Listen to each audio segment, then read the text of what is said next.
Jenny Taft here with Skip Bayless and Shannon Sharp. And good morning. Wait a second. Welcome to the Undisputed Farm Report. We are predicting rain today in the lower 40s. It did rain. It did rain. Did you see it raining yesterday at the stable? Oh, goat. Yeah. I got to run back downstairs. I got to run back downstairs after the intermission. I forgot something. I'm surprised. You know what I forgot? Old Goat James.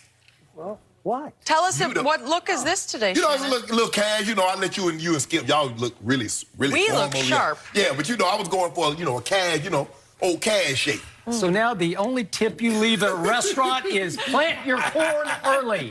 Cachet. I like it. We have a great show today. Let me get some. Yeah, here we go. How impressive was LeBron's game? I can't wait to talk about it. Fadeaway.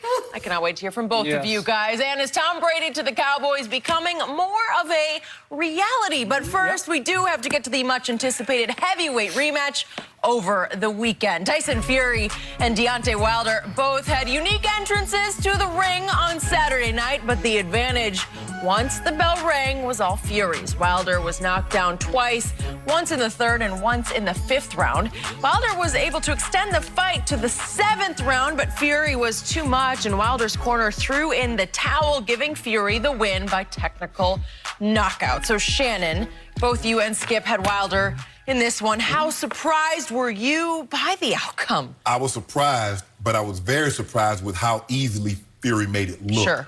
Now, Skip, look, maybe it's sour grapes on my part because I picked Deontay Wilder to win. We both had him by KO. You did. I thought the punch that put him down the first time was behind the head. Now, I could be, a few inches here and there. It's close. It is. But and so maybe Skip, because I wanted him to win, I wanted it to be an illegal punch. Okay. I think Deontay thought it because he looked at the official like, He did. you're not going to call that? That was he hit me behind the head. And I'm not sure that was what Busted his eardrum. Yep. But the thing was, Skip, he was never the same after that. He never got his legs back up under him. And Skip, if you look at this, when I looked at and I'm surprised I didn't mention it, but I was thinking about it when I was watching the fight. Skip, you remember, I think it was game 3 when the Cavs and Golden State the first time around. Cavs was blowing them out. Steve Kerr puts Andre Iguodala into the lineup. They lose that game, but they stumble on something. In the 12th round, the first time they fought, he put him down twice.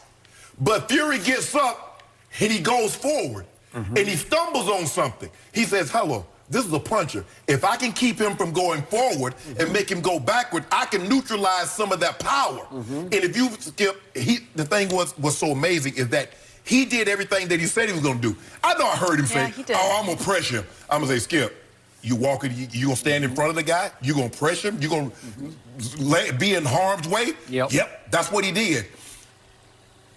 273 pounds is what he came in at, which is about 19 pounds, because I think he came at 256 the first time they fought. It's about 16 pounds more. He felt, but Skip,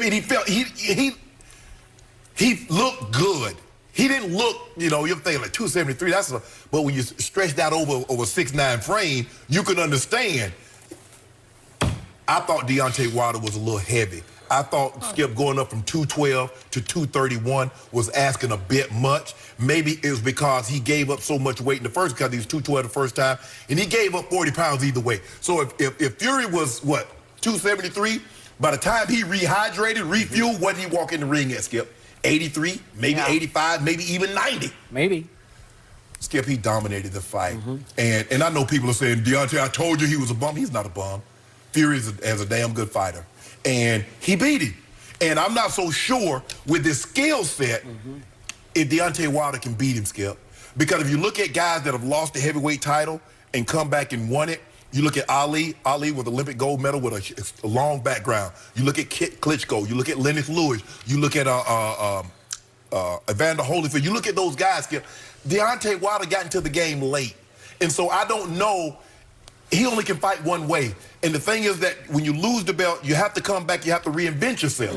And everybody can't come back, Skip, from losses. Sometimes you lose a fight. Mike Tyson was never the same after he lost to Buster Douglas. I don't care what anybody says, yes, he reclaimed the title, but he wasn't that same fighter that he was before. So, Skip, my surprise, yes, we knew Fury was a better skilled boxer, can pivot, can move around. You don't think a guy that big, he should be playing offensive line somewhere, Skip. At 6'9", he should be a left tackle in the NFL with the way he moves. But I'm surprised. I'm shocked with how easy he made it look. Bingo. So, by the way, before we leave the weight, I fixated and focused after the weigh-in on 273 because I thought it's just too much tonnage. Right.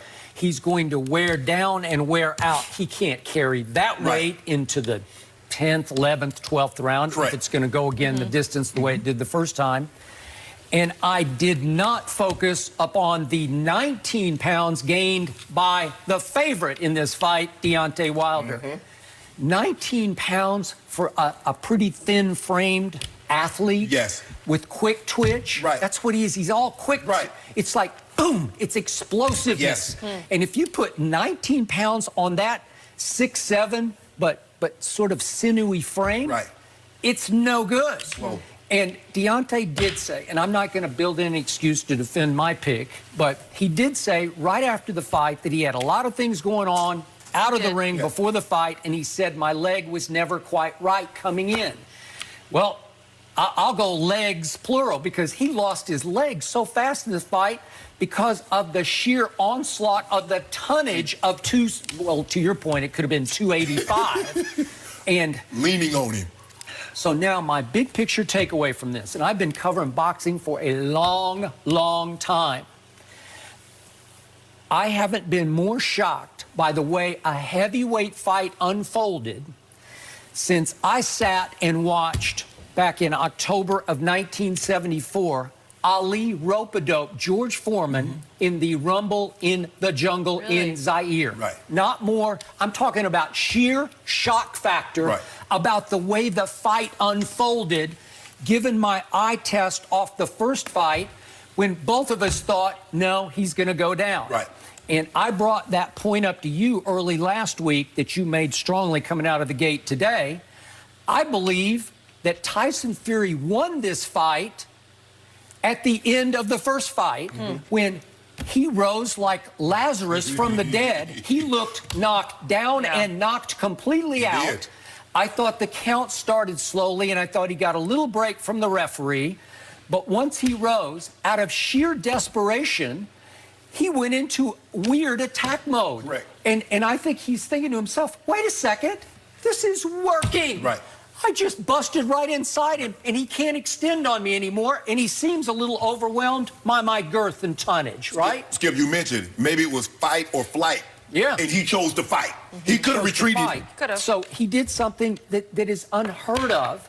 He fired his former trainer, and he goes to Sugar Hill Stewart, the nephew of the late, great Emmanuel Stewart, who I knew very well. He ended up changing his name because he said Manny was like a father to him. Like a father to him. And they went Kronk Memorial, all offense, all attack mode. Because it's straight out of the Kronk gym in Detroit. That's what Tommy Hearns was. That's what they are. That's what they teach. And so all of a sudden, he came in with this whole new mode of not only am I... This is why it shocked me even, frankly, even more than Ali over Foreman. Ali didn't talk all week about how I'm going to rope-a-dope him. It was a secret tactic that just shocked George Foreman. And for those, our younger fans... You know, Ali just went right to the ropes like this, and he had trained his core to take the onslaught from George Foreman, who was just a beast. I thought Ali might, quote-unquote, get killed. I mean, maybe even literally get killed in the fight. But didn't this play out like that? Ali was the more technical boxer. But George Foreman was the... But again, Ali kept that a secret. Tyson Fury just went open to the public with his game plan. I'm going to attack him in the first round and do damage. Bingo. Knock him out in the second. I'm going to knock him out in the second round.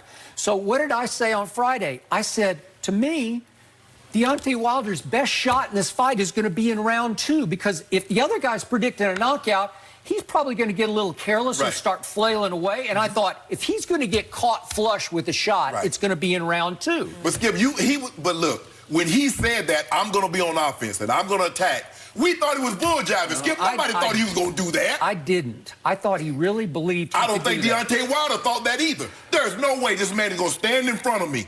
Last time he boxed, and a lot of people, Skip, thought he won the fight Even with the 2 knockdowns in round 12. A lot of people thought he outboxed him. But he says, I'm not going to leave it up to the judges. I'm going to put you on the canvas, bro.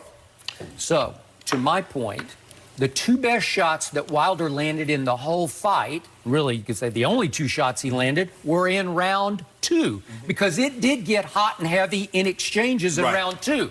But because this man, Tyson Fury, at 6'9", whatever he's going to be, but let's say 273, because he was the most in shape 273, the most skilled 273, the most poised and head bobbing, hard to hit at 273, because he's got a great head. You know what? Like for his size. Yes. So neither of the shots that Wilder landed in round 2 caught him flush. Right. So we got through round 2, but I gave round 2 to Wilder, and it was the only round I gave to him because after this, the tonnage is going to start to take its toll because here he came. So the point is, from that point on, I never thought that Fury hurt him with any single shot. It was just blow after blow after blow after blow after blow. And it got to the point he was daring Wilder, go ahead and throw the right. Because Wilder had lost his legs. He had lost some of his will and lost his way. He didn't, all of a sudden his punches had lost their steam because he was throwing them awkwardly because something... He's backing up. But also he was getting overwhelmed by the mass where he's just too small, right? It was a mismatch of size in the